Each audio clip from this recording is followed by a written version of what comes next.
Welcome back to Shit Creek Survivors, where we share stories of resilience and tools for resilience. Today's episode is all about finding yourself in the struggle. We're diving into those times when negative thoughts take over, when you feel stuck in your own personal hell, and how even then there is a silver lining.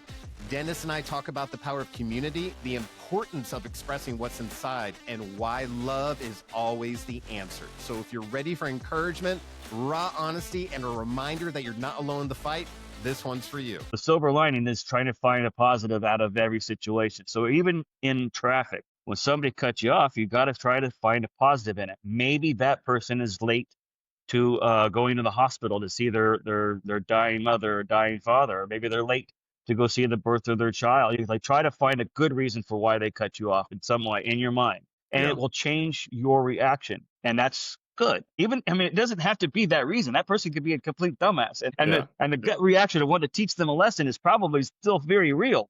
And we don't have the right to do that either. And if somebody else out there is driving right now and hearing it, and they're getting ready to honk their horn at somebody, maybe they'll go, okay, yeah, maybe they're rushing to the hospital. I won't honk my horn. And that if that one little butterfly effect affects somebody in a positive way, then it's worth it. And I'm gonna keep working on it too. Yeah, I try to do that.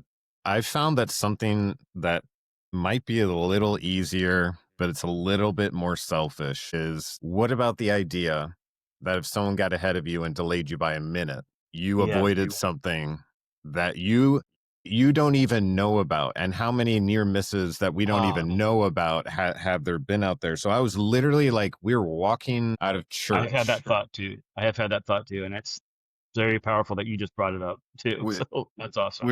We were walking out of church, I swear to you, last Thursday, and we're still getting used to the building, and you have to I don't know, I took Kate down a stairwell because I thought it was like another exit, but it ended up basically dropping us near the stage and all that kind of stuff. So now it's taking a little bit longer.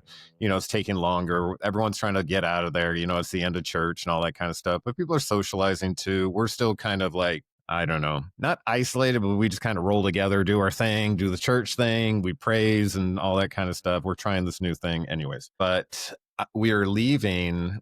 And I think Kate was a little annoyed. We were kind of like, she's like, we should have gone this way. We should have gone that way. I'm like, don't worry.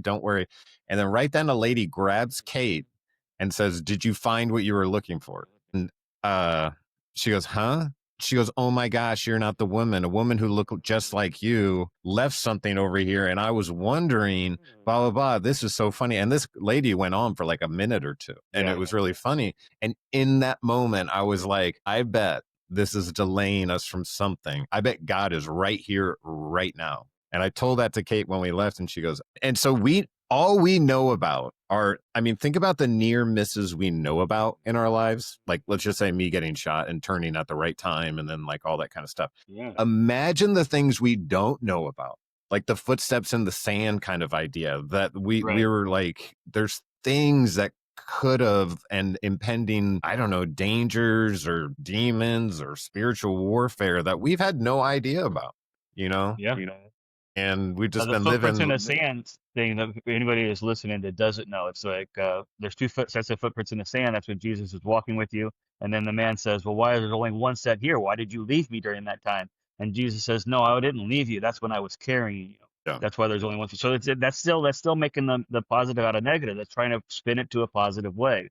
That's the silver lining. All of these things are connected. It's just different ways of saying it. And again, an easy recipe, but hard to put in practice. Yeah. I heard talking about sin. I saw a clip recently, and I actually saw it this morning, but I've seen it before. And you mentioned this gentleman. I actually don't know his whole name or anything. I think it's Johnny something. He's a Chinese guy who talks about he used to be in gangs. Oh, the gangs, yeah. Johnny Chu, I think. CHU. All tatted up. Yeah, tatted up around his neck, and and he was like deep in it, I guess. I don't know his whole story off the cuff right now, but he was explaining original sin, and he goes into jails and he talks to people, and he said that sin isn't the things we do. It's actually, it was passed down to us. Yes. And so Johnny said he didn't understand that, and he was talking to a pastor, and the pastor said, "You're Chinese, right?" And he's like, "Yeah." He goes, "So if you eat more orange chicken are you more Chinese? Or if you eat less Chinese chicken, are you less Chinese? He's like, no, that's stupid. He's like, so that's what sin is. And Johnny explained, like, sin was, at that point, he realized it's not an action, it's actually an identity. And I'm not sure if he said this next part, but something that I also heard that parallels it is that we are imperfect beings who have been told somehow in life that we need to be perfect, and an imperfect being can never be perfect. So you always create warfare within. So your life, he said, would usually go like happy, sad, happy, sad, happy, sad. You know, you're like doing your kind of thing, compared to identifying like, this is me. Yeah. And I was just looking up the name to get correct. I'm going to try to correct it when we're done with the story. I apologize. Go ahead. Yeah, no. And then I just thought it was really neat the way he was able to explain. He's like, I'm not like actually sinful for the things I've done, the things I think, or anything like that. That's not actually me. I inherited it. This is actually part of my identity. And when I try to force that or try to control everything that's going around me, chastising myself for being a sinner, I'm terrible, I got to get better. Okay, I go into church this week, I'm doing better. And then all of a sudden you do something and you crash. You're like, why? I just keep screwing up. But he identifies like, this is actually my identity. I'm not supposed to get this right. Like, so it takes the weight off his shoulders, it sounded like a little bit. Right, and that's the important part of it. Yeah, because the weight, that's where we're our own worst enemy. That we'll keep that weight on our shoulders. We'll say, "Dang it, I messed up. I'm a piece of shit. I can't do this. Why am I even trying?" And that's just adding more pressure to you that you don't need. Yeah, you don't. That doesn't mean go out and do everything you want and just say, "Oh, it's just part of who I am. I can do it. I can do whatever I want." I mean, you got to still try and make efforts. I mean, you got to. And I think he said in that system where you're like, you know, you want to be perfect, you fail, you go down, you do something good, you go up. So it's up, down, up, down, up, down. But in that, like a roller coaster. But in that situation, there's a, dialogue inside that where you're not liking yourself. I screwed this up again. I screw this up again, blah, blah, blah, blah, blah. And he was explaining that will cause negative thoughts, which will cause negative behavior, which will turn into negative actions. So it starts with the thought, then it goes to like the feeling, and then it goes to the actual action.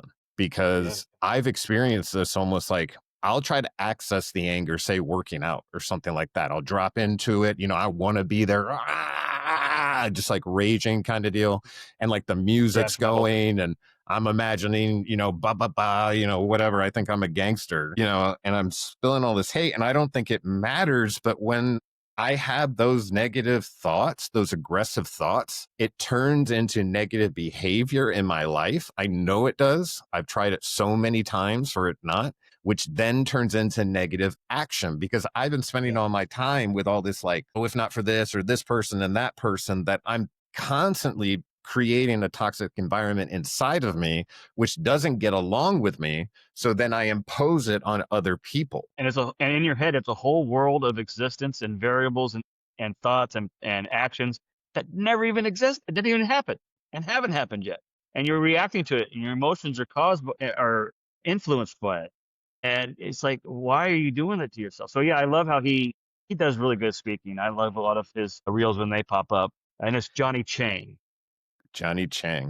Yeah. So kind of what he was saying in total is that the negative thoughts turn to negative behavior, which turns into negative actions. And because that feels so negative inside of us.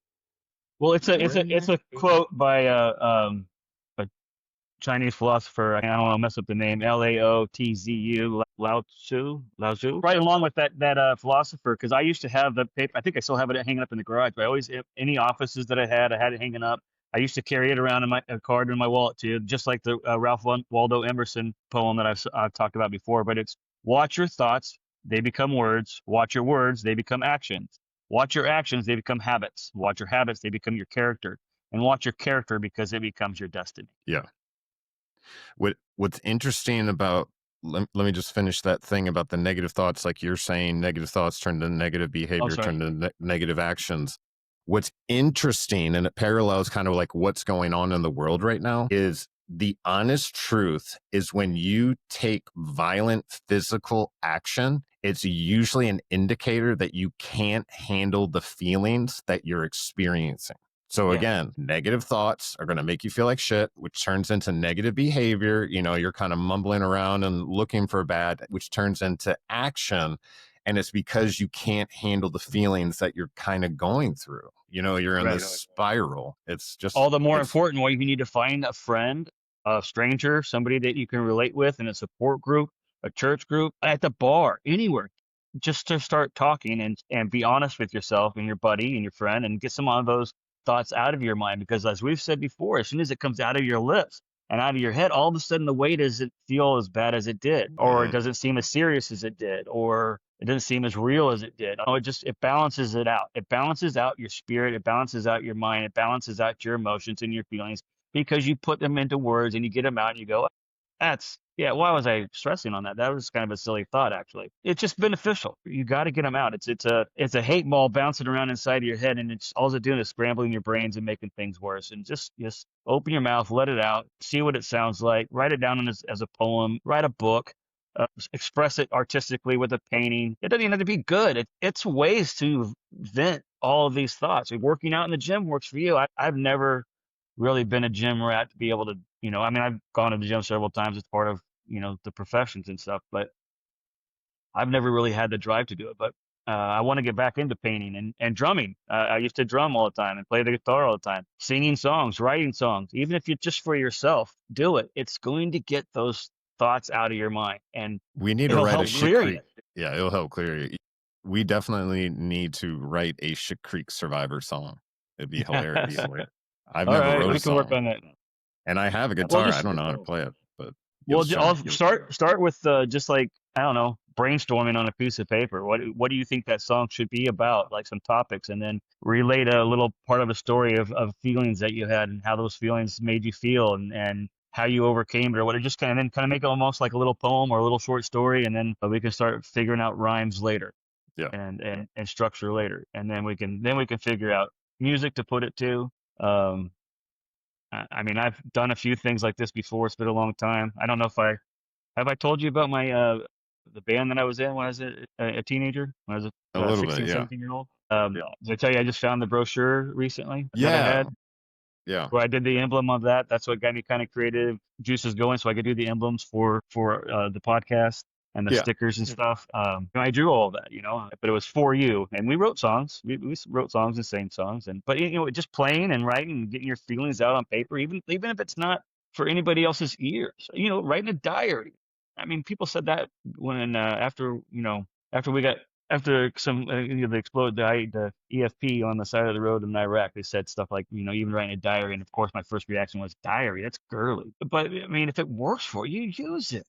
Yeah. Don't let my judgmental attitude saying it's girly stop you from. Go do it. Don't let any opinions sway you from doing. Yeah. And I find if I'm desperate enough, I need to put myself first. You know what I mean? Like that was the biggest thing with getting into meditation, therapy, all that kind of stuff. These are things I did not want to do, but I was desperate enough to do it. And I was able to say, hey, if I do this, maybe I can help somebody else in the future. And that really made me kind of like pay attention, because again, that's like, okay, I'm going through this, but if I could teach somebody about something in this process, then it's not for nothing, Right. And but also helping yourself is, I mean, yeah, you can't help people if you can't help yourself. And why do you talk to yourself worse than you would ever talk to even a stranger? Right. I mean, you wouldn't talk to you wouldn't talk to your best friend that way. So be your own best friend. Don't talk to yourself that way. And also treat yourself to your meditation and getting yourself right. Yeah. All of these things, man. So, easier said than done. Yeah. But it's so let's discuss Kathy. Yes. And you went to the meeting last night? Yeah, so we recently had Kathy on. Yeah, she was a near-death experiencer, and not only did she have a near-death experience, but she had a near-hell experience. And I've shared on the podcast that I had a near-death experience that actually started with a near-hell experience, and then I ended up in heaven. And we had Kathy on, and she had a similar story. I had never even told my story to her, and then as soon as I did, she's like, yeah, that parallels this, blah, blah, blah, blah, blah. It's kind of crazy, and I've been praying about this. Like, I wish there was a way for me to like verify and all that kind of stuff. And I didn't have courage enough to do it on my own, I guess. So I was like, but I can do it for the podcast. Right. So we had her on, and she was able to tell her story with a clear face, the good parts, the bad parts. She had obviously processed, the bad parts, and she's owned it. Absolutely owned it. She used words that did a better job than I was describing the veracity of the attack and like all that kind of stuff. And anyway, so asking you shall receive. I said, Kathy, I wish there was somewhere I could go and blah, blah, blah. She goes, well, we have a meeting tomorrow. So when God put stuff in front of me right now, I'm doing my best to just be like, this isn't even about me. Like, just get out of the way and do what you're told. Yeah, because remember, when you ask for the 4, it can be 2 plus 2, but it could be 3 plus 1. It could be 5 minus 1. It could be 1 plus 3. I mean, like, there's other ways. There's so many ways to get to 4. You can't think of your way, how you would do it. You got to be open to the way God's going to give it to you. Absolutely. And that's what I'm trying to do my best, not anticipate and like know that his plan is always better than the one I'm even coming up with and praying for and sobbing about and like all this kind of stuff. It's like, my trust keeps going up and up and up. And I was able to go to this meeting where other people were sharing their stories, which again, paralleled kind of mine. It's sort of set up like almost like an AA meeting. It's like all are welcome. We keep everything here. We don't share names outside of this meeting. We don't align with any political stuff. We don't actually align with any religious stuff, like all this kind of, so it's actually familiar to me since I go to AA meetings. And there's probably about 16 people in the meeting. And this was a meeting specifically for people who had gone through distressing situations. And it started the meeting. You kind of go around, people are talking about it. I should get the name up here really quick I think it's the website for the organization is ANDS. So Ida, Alpha, Nora, Delta, Sam.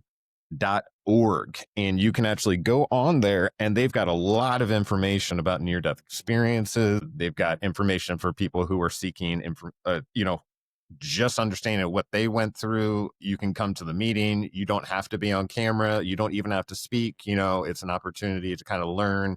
And the people who have been there for a little bit, you can tell, they're talking more, just like in an AA meeting. The people who've been there for a while end up talking more and kind of like guiding it. And it was one of those awkward meetings where someone would talk, you like raise your hand on the Zoom meeting, and then someone would talk and like share, and then there'd be like a gap, and it's an hour-and-a-half meeting, and it's like a pause. So then you're waiting like in an AA meeting for someone to raise their hand and share.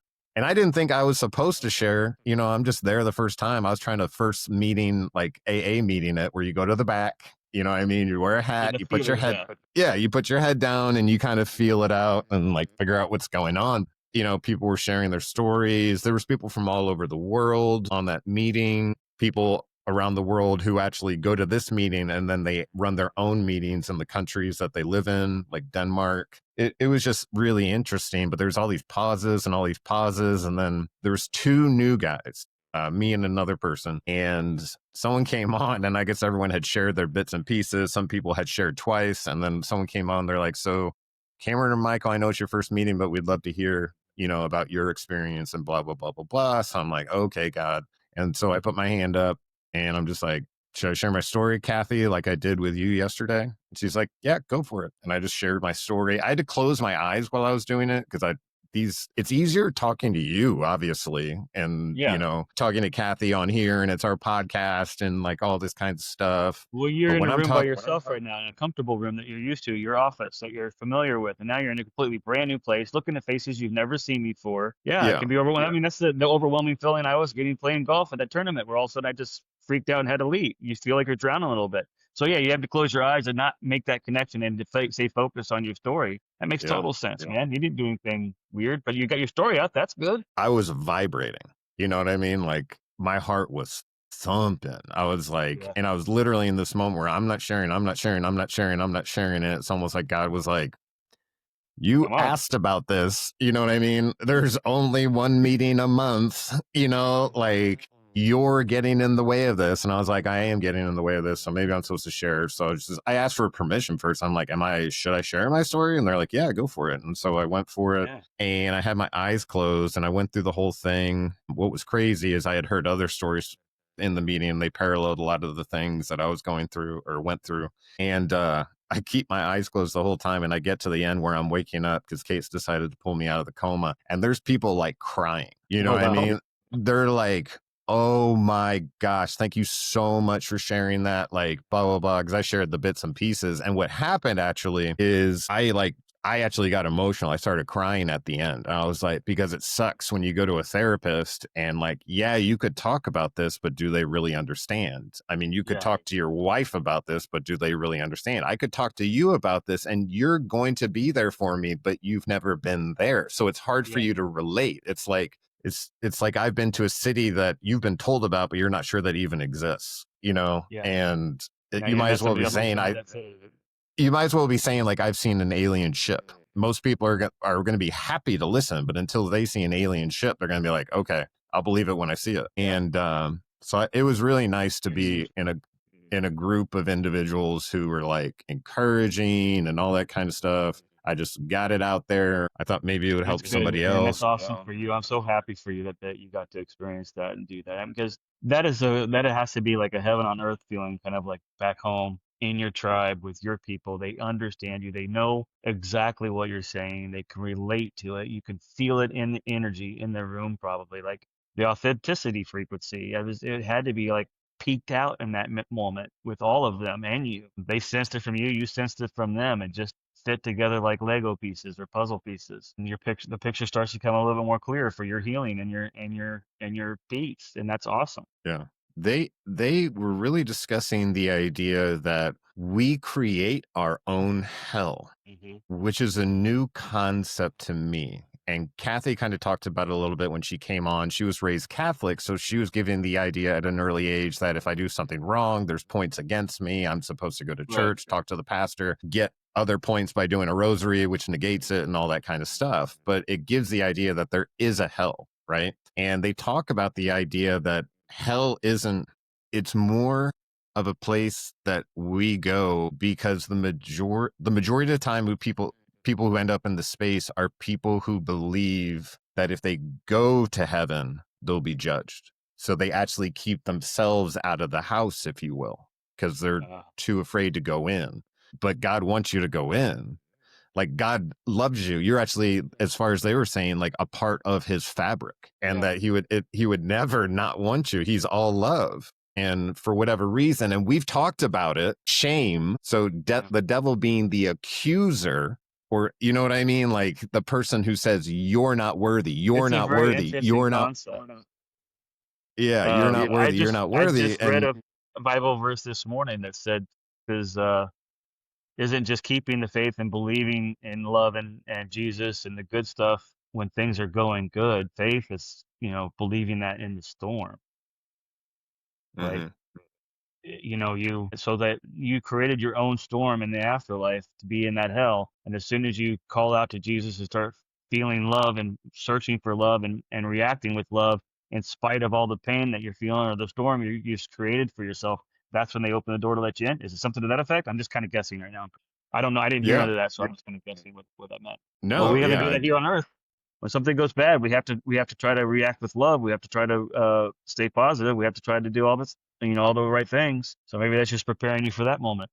another thing that is consistent in all the stories where people got to go to, we'll say, heaven, is the intense love. Yeah. And part of my share was like, I knew that I had returned home, and I felt so much love because everyone in heaven is so focused on loving everybody else that you don't have to worry about loving yourself, and you just start loving everyone around you. And I never really considered how different it is when you come back to this world, because this isn't really a world where we run around loving one another. We almost like restrain our love because we don't either want to be taken advantage of, we don't want to look silly, we don't want to pour into somebody and think they're not going to pour back into us. So we're kind of like conservative with our love. You know what I mean? We keep it sort of locked up It's tight. not celebrated And as much as hate is celebrated. Hate is celebrated a lot more. right. And Yeah. my mentality, it's easy to Absolutely. fit right back into that and be like, yeah, ha, ha, ha, I hate you too. I mean, Yeah. it comes so easy, almost naturally. It's like hard to fight to try to be the loving one. So yeah, this world is testing ground, I guess. Makes sense, I guess, in a Yeah. little bit. There was one person who Deep came stuff. back and they were yeah, they came back and they were so crushed. Like they didn't want to be here, and that the coldness that they felt, because once you go to the other side, you feel all this love and everything like that. When you return back to Earth, it's not like Earth was before, because now you actually see the lack of love, the coldness, the people restraining themselves from even like helping one another. People, I mean, people don't even hold the door. You know, I mean, a lot of the times in a lot of states in this country, and it's just we've just continued to pull back in what we're willing to do, because I think we believe that other people won't do it for us or to other people. So it's like, if we almost like, it's almost like a not a premature attack, but it's like we take the initial strike, you know, we almost like plan it, like I'm not going to help this guy, you know, blah blah blah blah blah blah blah, blah, Well, you it's know, and defensive. Protecting yourself. it If you let defensive. yourself out there and show a true feeling, it could be squashed and smashed, and then you'll feel rejected and hate it. Yeah, so it's a cycle there. Maybe a Yeah. self-preservation almost kind of thing. Yeah. That's probably the word, like self-preservation. It's sad. It means we've all had our hearts broken somewhere along the way, or been told that we shouldn't love one another, or that it's Or it's that stupid, or inherited that, sin, the sin we inherited oh yeah, from you were talking about earlier. yeah. And again, like after hearing that idea that, you know, that guy was talking about, the idea like sin is like your ethnicity. If you eat the food from your ethnicity, does it make you more that person? Or if you don't eat the food, does it make you not that person? And he's like, no, that's silly. I'm born with that. It's inherited. Like it's an identity compared to actions that I keep taking, where I keep failing, trying to be this perfect person. Oh, I keep failing, you know, it kind of it takes a little weight off me, I think, because it's like, okay, And that's good. You well, need to take weight off yourself, like we were talking about. because I think we have to realize we're screwing up, and you can actually take joy in that. Be like, this is exactly where I'm supposed to be, you know, compared to the shame of, does anyone see me or something like that? I mean, you could celebrate. You could literally celebrate and be like, I'm exactly where I'm supposed to be. If I'm going through something right now, it means God's working on me right now. But it's, again, when you're on fire, it's hard to celebrate. You know? Yeah. Again, this is a blueprint. It's easy to say, but you want to be strong, go to the gym. That's easy to say too. You have to go to the gym every Yeah. day. You have to have a plan of action. You have to set up your weights. You have to get, more and more weights as the months go by, and you have to eat the right proteins, and you have to, stretch and drink water, and a lot of stuff goes into it. It's easy to say, just go to the gym. It's easy to say, Yeah. just stay positive. You have to feed yourself with positive energy. You have to treat yourself with love, be your own best friend. Don't talk to yourself so badly and poorly and judgmental. And that inner voice somebody said was like your soul's voice. You get to a point where you can hear each other's soul voice when you get to the other side. That means that, I don't know, people can hear those thoughts now then in heaven when you're thinking to yourself. That means that Yeah. the demons probably could too. They could insert, they're celebrating those evil thoughts because they're thriving with it. They get to be there for it. I don't know. Deep stuff, bro. Easier said than done. That's the main point. Whether you believe or not, whether you're on the fringe, whether you think we're full of it, there's truth to the idea that if you keep saying bad things to yourself, more bad things will evolve. Negativity breeds negativity. So be positive. Look for the silver lining. Try to say things out of love to yourself and then to the people around you. No matter what you believe, that'll work. I don't care if you believe in the chair as your higher power. If you love the chair and you start loving your friends and you start speaking with kindness to yourself and others, your life is going to improve. End of story. Yeah. Life is tricky. And it Yeah, seems to it's get not easy. trickier nowadays. We're always looking at someone else's yard, if you will, the other side of the fence. You So I need try to water stay on. off social. Yeah, I try to media as much as possible, and only use it as a tool for the show and stuff like that. If you get into, like, you could just read You like go 3 down the posts and rabbit be like, hole. Yeah. yeah, it's just like, whoa. And you can tell you don't feel well afterwards. Yeah.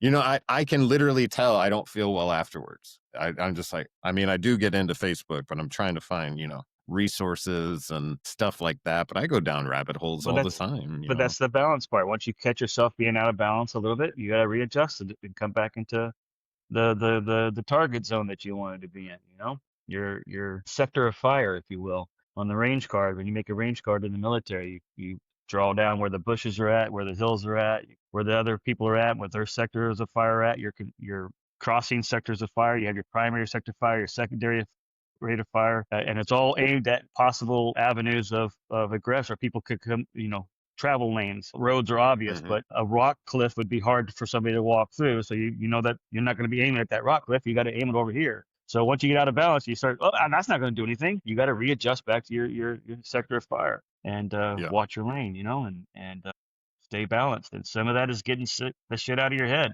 like we were talking about earlier. It starts to build up. It's just going to bounce around in there like a little fucking BB or pellet or marble, and it's just going to make your brain mush. Open your mouth and let it out. I have noticed since speaking with Kathy. So Kathy's interview was a little weird. So we did the interview. I had this like super high from talking to somebody who kind of understood or could validate like my story. Because for a long time I was telling my story and I had to validate it for myself. Be like, I'm going to say it because I went through it and God probably wants me to share it. If I don't want to get to heaven or wherever, and then God's like, why didn't you tell people? So it's that sort of thing. Man, I forgot where I was going.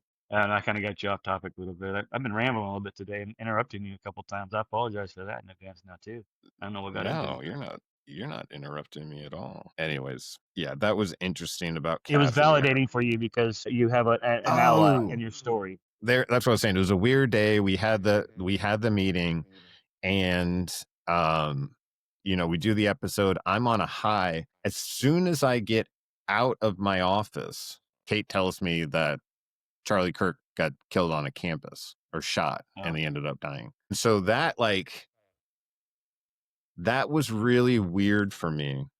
You feel very strange. I don't know if anyone can relate to this, but it was a slap in the face of negativity, right? Of being on that high of all that positivity. That's a drastic drop in pressure. And then so immediately I'm looking at it. I'm like, all right, so it looks like he got shot from the front. He's at a low position. That means someone, if they got him from far away, had to line him up, probably with a rifle, had an elevated position. They had to, since he was kind of like sucked down, and then he had the stands kind of right there. And all I could think about was like when I got shot, the scariest thing was before I knew that the guy shot me out of a sunroof, it's the idea that someone had me in a scope and was about to determine if I live or die based on their feelings. And that's so freaking scary. So unfortunately, it kind of like, and I don't want to be selfish, you know what I mean? So it's like, and then you think about, I got hit in the cheek and it went through here and all that kind of stuff. You're empathizing with the moment right then because you have a relatable experience and he got shot. I think he got shot like in the left upper chest or neck or something like that. And shit, that's not far away. I mean, we're talking 6 inches. You know what I mean? So it's like it selfishly made me go back into my thing. Like, I hate it. Do you get what I'm trying to say? I'm like, but I started getting triggered, and I'm trying to tell you, it's not selfish. It's empathy. You're feeling it, and it's validating it, and there's nothing wrong with that. Like, don't consider yourself selfish. And remembering that, like, 1 second you're there, everything is exactly how it is, right? Even right here now, sitting talking to you, everything's fine. But suddenly there can be something that happens that changes everything forever. And I remember having that anger that, I was here, and then this person took an action that I ended up here. Now, I had to take a lot of ownership of how I kind of handled it and things I was going through. And actually, I'm not even going to say I did a bad job handling it. I think I was just going through something. It was super scary. I didn't know how to handle it. I thought I was failing, but like what we talked about earlier, like what was I supposed to do? How was I? And how do I do that perfectly? And I would say you're being pretty successful. I would say you're being pretty successful at how you're dealing with it. I always look back and be like, I should have done more here. I could have done this. I could have done that. And I'm just coming more to peace with the idea, like, it happened exactly how it was supposed to. I mean, I'm like, I don't think I would feel this good. I would never feel this good without getting sober. So that's like a huge thing. Yeah. I mean, there's a lot I had to take care of, but I ended up being able to take, I took care of it. So I'm proud of that. But it's just scary when you got to take action in your life and, it's just everything's governed by fear and it looks like you're in a hole that you can't get out of. You start looking at other people's yards. You're like, I'm underground. Your backyard looks like, you've got a pool back there, all this kinds of stuff. Should I even try? You know what I mean? So you start like looking at the outside world and messing with your own head when the truth is you just like, if you're in that hole, you got to start digging out your first foothold. You know what I mean? You just got to like basically start digging in the wall. This is where I'm going to start. This is where I'm going to go.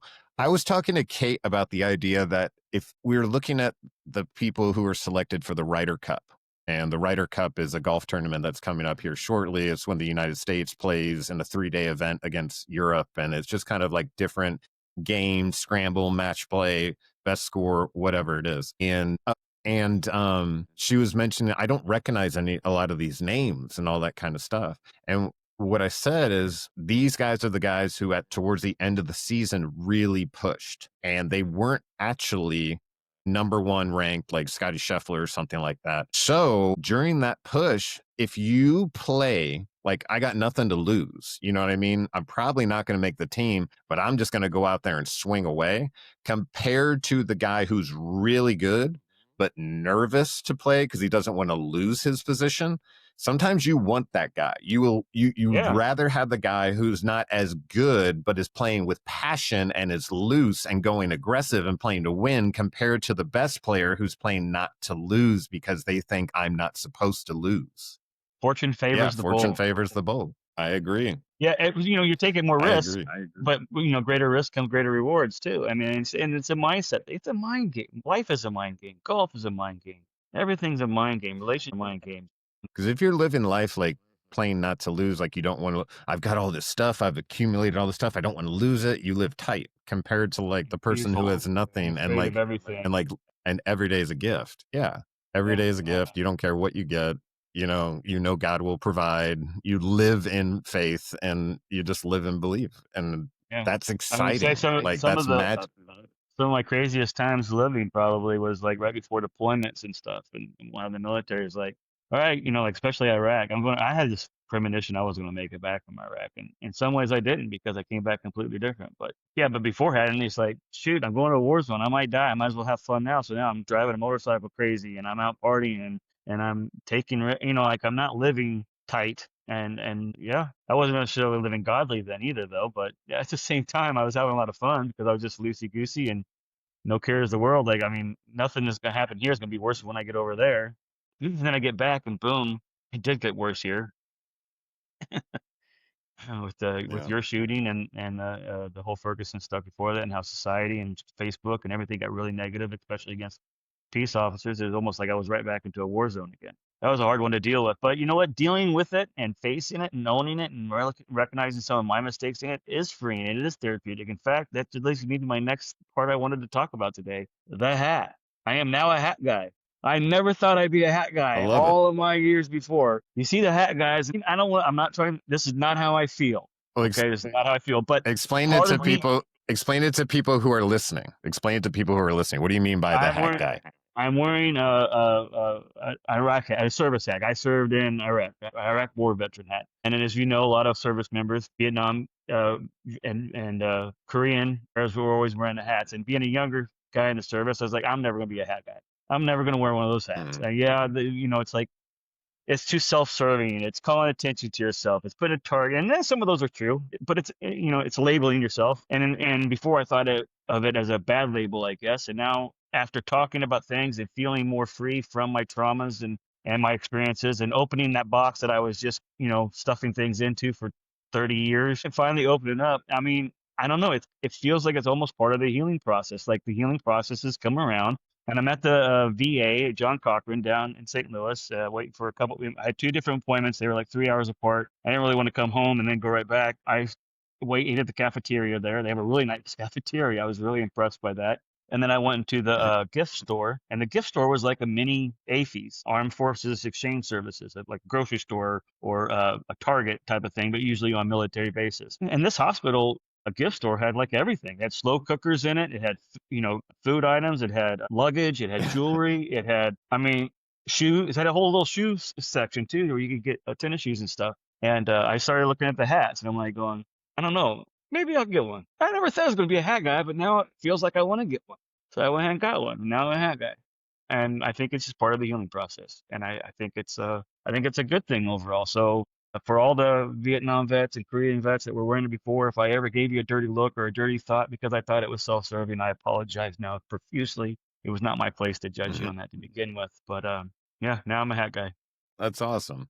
It's a good looking hat for anyone who can't see it. It's a good looking hat. I like the green. And I actually bought I'm two. I proud have of you. another one too. Was there any good? Was there any part in you at all when you were buying the hat where you even like thought for a second, am I worthy or am I allowed to? Was there any of that? No, not really. I think it was more like I was just the internal struggle of I said I was never going to do this, and now I am doing it. It's going to call attention to me, and then I kind of laughed to myself, like, well, but it could call attention in a good way. So like when I have these road rage incidences, maybe somebody will go, oh, okay, shit, I get it now. I get your anger. You're a vet. I get it now. Sorry, I'll be. Maybe they bring the Yeah. positive silver lining out to them, so they'll think positively about my stupid actions. And that was just how I was joking with myself. That's what I was doing while I was waiting in line. Like, I like how this one looks. I don't like how that one looks. This one actually wasn't on the rack. It was in the box of the new hats to be put out. And I kind of like that one better. Is that one saved for somebody because it's in a box? And they're like, no, it's going to go on the rack. And I'm like, give it to me. And Yeah.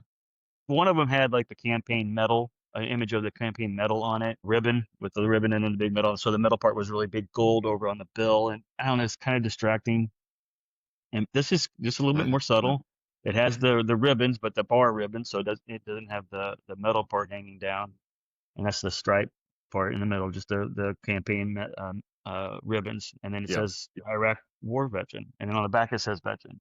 And so it's pretty. I Awesome. mean, it says it, but it's not really like flashing neon lights or anything like that. So, but yeah, I know I'm worthy of it.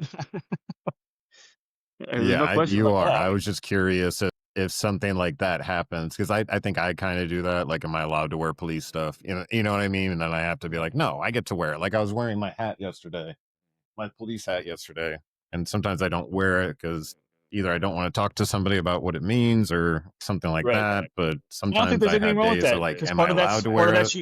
part of that's you're decompressing from your spots. You got to let some of that stuff out of your own mind, and maybe you don't want to be put back in that place in that moment and be asked about it. So there'll be days I won't wear this too for the same reason. In fact, I'm wearing it right now for the podcast because I wanted to bring it up and talk about it on the podcast, but I probably won't wear it on the podcast Awesome.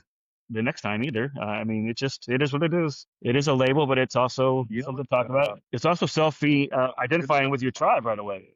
Sorry, you're gonna Absolutely. say the same thing, weren't you? What I like about the hats is my dad served, 8th Airborne, Vietnam era, and he also then went into the DEA. He'd wear like DEA hats and like all that kind of stuff, but he'd always be talking to the guys with the military hats on, right? So as a young kid, I affiliated these hats are almost a signal of safety. Although these people can be crazy because we were surrounded by Vietnam vets at that time, you know what I mean?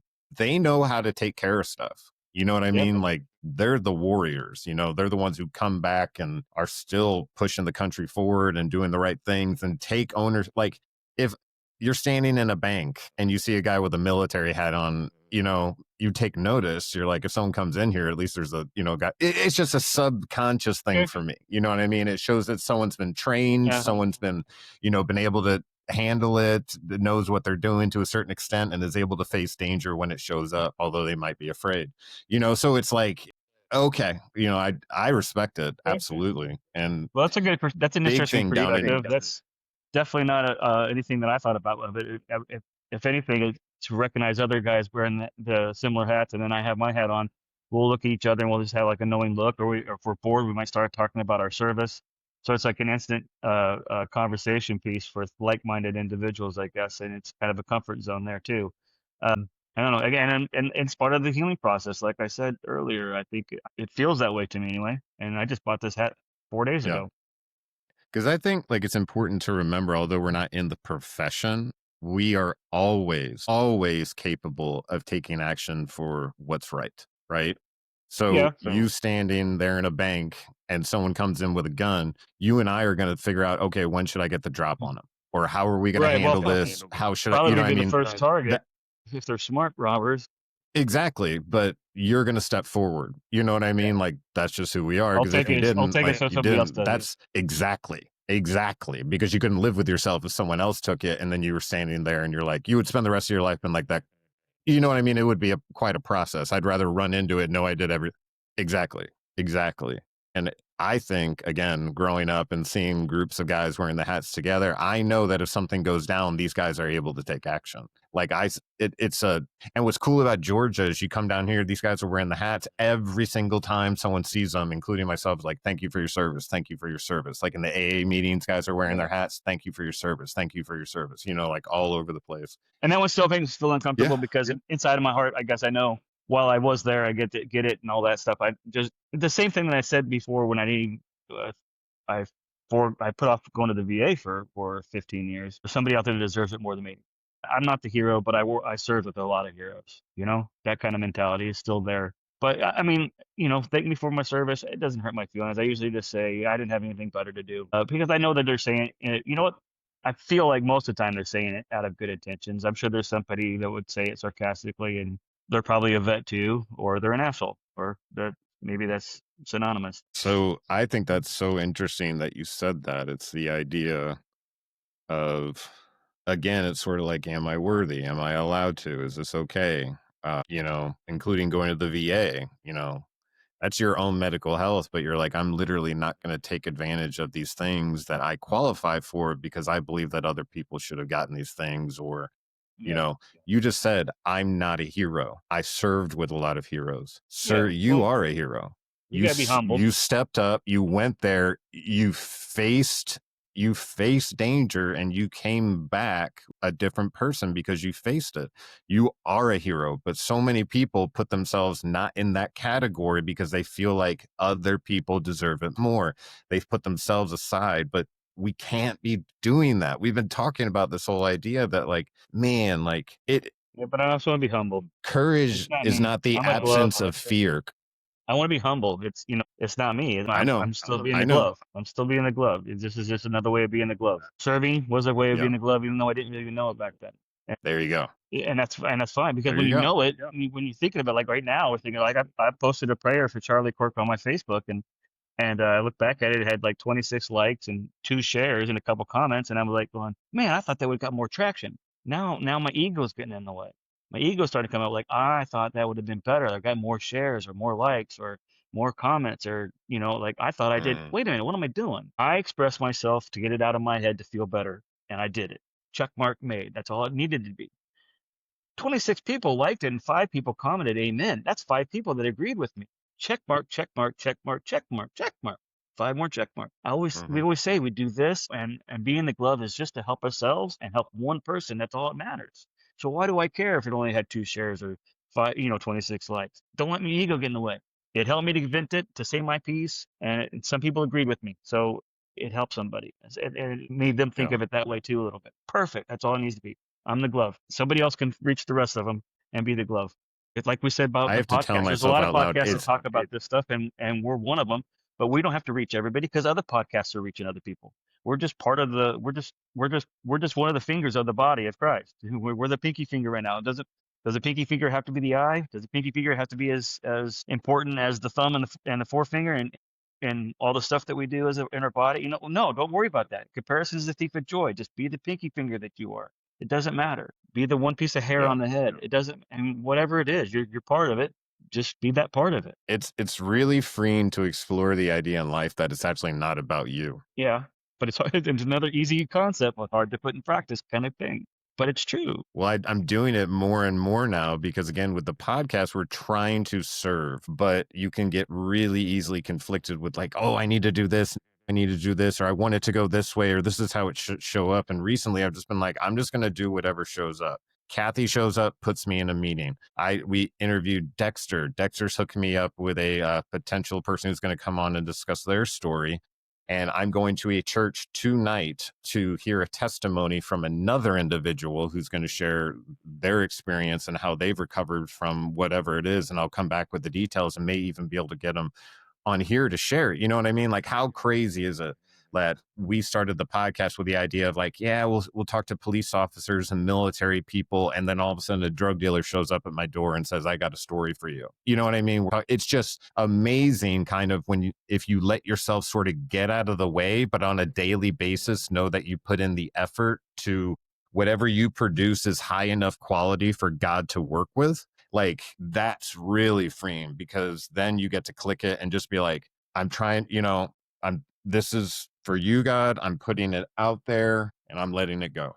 Right. And it's unbelievable how some of those things turn into, on Facebook, it's hard to get a lot of views, to tell you the truth. But on YouTube, we do a lot of those shorts and cut up digestible bits. And man, you'll get a video, like 15-second video, just really small with one really good bite, and it'll get like 3,000 views. I mean, that's crazy. 3,000 views. I mean, my whole high school was probably like, I don't know, 2,000 or something like that. That means it's reaching its web where it's supposed to reach its web. So just be humble. Yeah, And and I see it as play your God doing role. it. Yeah.